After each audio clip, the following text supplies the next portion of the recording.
Raw material का HSN use करूं या फिनिश प्रोडक्ट का एचएसएन यूज करूं? यही गलतियां सबसे ज्यादा जीएसटी में होती हैं और आपकी जीएसटी की अकाउंटिंग और जीएसटी रिलेटेड नोटिस भी इसी पॉइंट से आते हैं। आज मैं आपको बहुत ही सिंपल लैंग्वेज में बताऊंगा, समझाऊंगा कि आपको एचएसएन कौन सा यूज करना चाहिए जीएसटी में जब आप अपना सेल का इनवॉइस बना रहे हो। और लास्ट में आपको एक थंब रूल बताऊंगा जो कभी भी आपको कंफ्यूज नहीं होने देगा कि मुझे एचएसएन कौन सा यूज करना है। तो चलिए स्टार्ट करते हैं अपनी वीडियो को और दूर करते हैं एचएसएन रिलेटेड जो हमारा कंफ्यूजन हम सभी को हो रहा है। तो चलिए, में कन्फ्यूज़न जो होता है, ज़्यादातर जो कन्फ्यूज़न देखने में आया है वो यही है कि मैं रॉ मटेरियल का एचएसएन यूज़ करूं या फिनिश प्रोडक्ट का एचएसएन यूज़ करूं। तो कन्फ्यूज़न दूर करते हैं आज।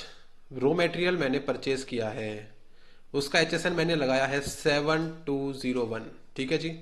अब उसकी कर दी है मैंने प्रोसेसिंग, थोड़ी सी प्रोसेसिंग करने के बाद वो मेरा फाइनल प्रोडक्ट का एचएसएन बन जाता है।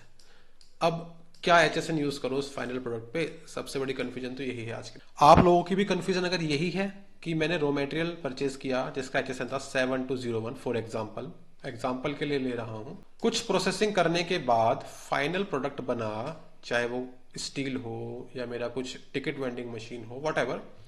अब मैं एचएसएन कौन सा यूज करूं, this is the biggest confusion. तो इसको समझाने के लिए मैं आपके लिए एक बढ़िया सा गोल्डन रूल लेकर आया। सबसे पहले आपको डिसाइड करना है कि मेरा अगर फिनिश गुड्स हो गया है रेडी, तो मैं सेल्स इनवॉइस बनाऊंगा और एचएसएन किसका यूज करूंगा, जो मेरा फिनिश गुड्स है, ना कि रॉ मटेरियल का। ये गोल्डन रूल आपको रखना है याद हमेशा।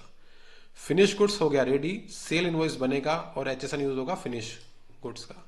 रॉ मटेरियल का एचएसएन आपको यूज नहीं करना है। अब देखने में क्या आया है कि कुछ हमारे जो व्यूअर्स हैं, जो हमारे अकाउंटेंट्स लोग हैं या कुछ बिजनेसमैन हैं, वो कंफ्यूज हो जाते हैं कि यार परचेज तो मैंने रॉ मटेरियल किया है, उस पे एचएसएन लगा हुआ है 7209 पिग आयरन का, जो मेरी बेयर आयरन होती है। उस आयरन को मैंने प्रोसेसिंग करने के बाद कन्वर्ट कर दिया एक प्रोडक्ट में। फॉर एग्जाम्पल बन गई मेरी वो मशीन, बन गई है वॉशिंग मशीन या ticket vending machine, what ever, एक मेरा मशीन बन गई है, या मैंने उसको आयरन रोड में कन्वर्ट कर दिया है।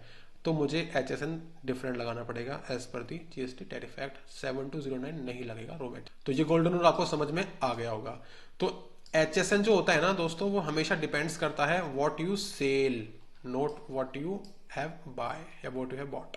कभी भी एचएसएन जो सेल्स के इनवॉइस पे लगेगा वो लगेगा कि अगर आपने कोई आइटम सेल किया है उसके नेचर के बेसिस पर आपको एचएसएन देखना है, ना कि आपको जो आप रॉ मटेरियल बाय करके लाए उसके नेचर के बेसिस पर देख। तो अब कुछ एग्जांपल के तौर पे मैं आपको सामने कुछ एग्जांपल्स दिखाता हूं। फॉर एग्जांपल, मान लीजिए मैंने एक रॉ मटेरियल परचेज किया है पिग आयरन, जिसका एचएसएन है 7209।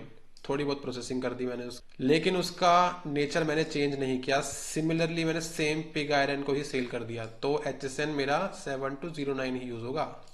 ये एग्जांपल बहुत इंपॉर्टेंट है, दोबारा समझाता हूं, दोबारा टाइम लेता हूं आपको यहां पर। मान लीजिए मैंने पिग आयरन खरीदी, उसका एचएसएन 7209 मेरे परचेज के इनवॉइस पर आया हुआ है। सेम पिग आयरन ही मैंने आगे बेच दी। अब मैं थोड़ी बहुत प्रोसेसिंग उसकी सफाई वफाई करके क्लीनिंग करके मैंने उसको एज इट इज बेच दिया। तो मतलब मैंने प्रोडक्ट को चेंज नहीं किया, उसका नेचर मैंने चेंज नहीं किया। अगर रॉ मटेरियल परचेज करा पिग आयरन और उसको एज इट इज बेच दिया विदाउट चेंजिंग इट्स कैरेक्टरिस्टिक्स, तो मैं क्या सेल कर रहा हूँ, पिग आयरन। तो जो सेल कर रहा हूँ उसका ही मैं एचएसएन यूज करूंगा। तब आप रॉ मटेरियल जो आपने परचेज किया उसका एचएसएन यूज कर सकते हो। गोल्डन रूल आपको याद रखना है जो मैंने पहले बताया है कि जो सेल होगा उसी का एचएसएन यूज। एग्जांपल 2 में समझते हैं। मैंने एक रॉ मटेरियल परचेज किया स्क्रैप, जिसका एचएसएन है 7209, अगेन पिग आयरन। उसको मैंने मेल्ट किया, एक नया प्रोडक्ट मैंने बना दिया, जिसको आयरन डोर गेट आप ले लीजिए, आयरन का डोर गेट, लोहे का गेट मैंने बना दिया। उसका एचएसएन होता है जीएसटी टैरिफ के हिसाब से 7308। तो आप जो सेल कर रहे हो वो कर रहे हो आयरन का डोर गेट। सेल इनवॉइस आप बनाओगे आयरन के डोर गेट का, एचएसएन क्या डालोगे आप, 7308, ना कि 7201। 7201 नहीं लगेगा, 7308 लगेगा। यहां तक क्लियर हो गया आपको? यहां तक मैं आशा कर रहा हूं आपको समझ में आ गया होगा। जो मैं रूल समझाने की कोशिश कर रहा हूं कि आपने जो रॉ मटेरियल परचेज किया है वो आपने परचेज करके परचेज रजिस्टर में डालना है। उसका सेम एचएसएन आपको अपने सेल इनवॉइस में नहीं बुक करना है। सेल इनवॉइस में आपको देखना है, डिसाइड करना है कि मैं बेच क्या रहा हूं। क्या मैं वही रॉ मटेरियल बेच रहा हूं या मैं उसका नोमेनक्लेचर या उसका कैरेक्टरिस्टिक, उसका नेचर चेंज कर रहा हूं। चेंज कर रहे हो तो उस आइटम का जीएसटी एचएसएन ढूंढो, सर्च करो, 10 उसका एचएसएन सेल इनवॉइस में डालो। रॉ मटेरियल का डाल दोगे तो गलती होगी, फिर नोटिस आएगा अगर रेट डिफरेंट हुआ तो। चलिए आगे चलते हैं। अब कुछ कॉमन मिस्टेक्स देखने में आई हैं जो गलत एचएसएन यूज करने की वजह से आ जाती हैं। अब आप उनको अवॉइड कर सकते हो। यहाँ पर आपको मैं डिटेल में थोड़ा समझाने की कोशिश करता हूँ। गलतियां जो देखने में आई हैं वो क्या है कि आप परचेज इनवॉइस का ही रॉ मटेरियल एचएसएन कॉपी कर देते हो, जो मैंने पीछे बताया। मान लीजिए आपने पिग आयरन खरीदी, 7201 उसका एचएसएन है, 7201 ही आप सेल के इनवॉइस में डाल देते हो, तो वो गलत हो जाएगा। ठीक है जी।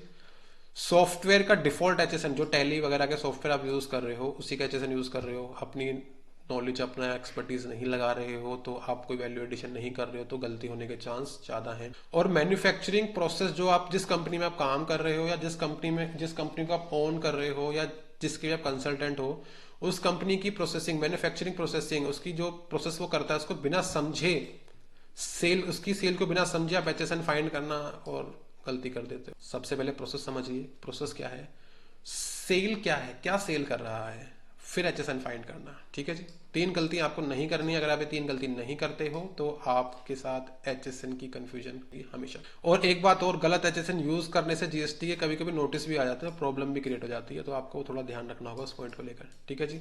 अब चेकलिस्ट, जो मैं आपको कह रहा था कि लास्ट में आपको एक चेकलिस्ट, आपको एक थंब रूल बताऊंगा जो आपको एचएसएन रिलेटेड कंफ्यूजन हमेशा के लिए दूर कर देगा। तो सबसे पहला रूल, जब भी आप एचएसएन सेलेक्ट करें आपको पूछना है मैं बेच क्या रहा हूं, what I am selling. Same product बेच रहा हूं या नया प्रोडक्ट बेच रहा हूं। सेम बेच रहा हूं तो जो आपने परचेस किया उसी का एचएसएन लगा लीजिए। नया बेच रहा हूं उसको चेंज करके तो नया एचएसएन लगेगा। दूसरा क्वेश्चन आपको खुद से करना है कि जीएसटी का टैरिफ देख लूं एक बार पहले एचएसएन के लिए, कि क्या एचएसएन में जीएसटी एक्ट में क्या टैरिफ दिया हुआ है, या जो मेरी परचेज इन्वेस्ट वाला उसको लगा लो। नहीं, जीएसटी का टैरिफ आप देखिए। अगर आपको जीएसटी का टैरिफ देखने में कोई प्रॉब्लम है, कोई समस्या है, कमेंट कीजिए। मेरी मेल आईडी मेरे कवर पेज पे दी हुई है, उस मेल आईडी पे जाके मुझे मेल कीजिए। अगर आपको हेल्प चाहिए then I will help you. और तीसरा चेक आपको खुद से लगाना है कि जो मैं प्रोसेसिंग कर रहा हूँ उसको सेल ना समझूं। रॉ मटेरियल परचेज किया, परचेज करने के बाद उसको मेल्टिंग कर रहा हूँ, उसको असेंबल कर रहा हूँ, तो उसको आप सेल मत समझिए। वो एक तरीके की प्रोसेसिंग है, उसको जीएसटी में कहीं भी टैक्स नहीं लगाने के लिए बोला गया। तो आशा करता हूँ आपको ये वीडियो समझ में आई होगी। अगली वीडियो जो आपके लिए मैं लेकर आ रहा हूँ वो लेकर आ रहा हूँ स्टॉक ट्रांसफर के ऊपर। स्टॉक ट्रांसफर पे जीएसटी कब लगता है, कब नहीं लगता है, उसकी अकाउंटिंग कैसे होती है, किन किन चीज़ों का आपको ध्यान रखना होता है, और एक थंब रूल भी लेकर आऊंगा जो आपको कभी भी स्टॉक ट्रांसफर में कंफ्यूज नहीं होगा। मिलते हैं अपनी अगली वीडियो में, तब तक के लिए नमस्कार।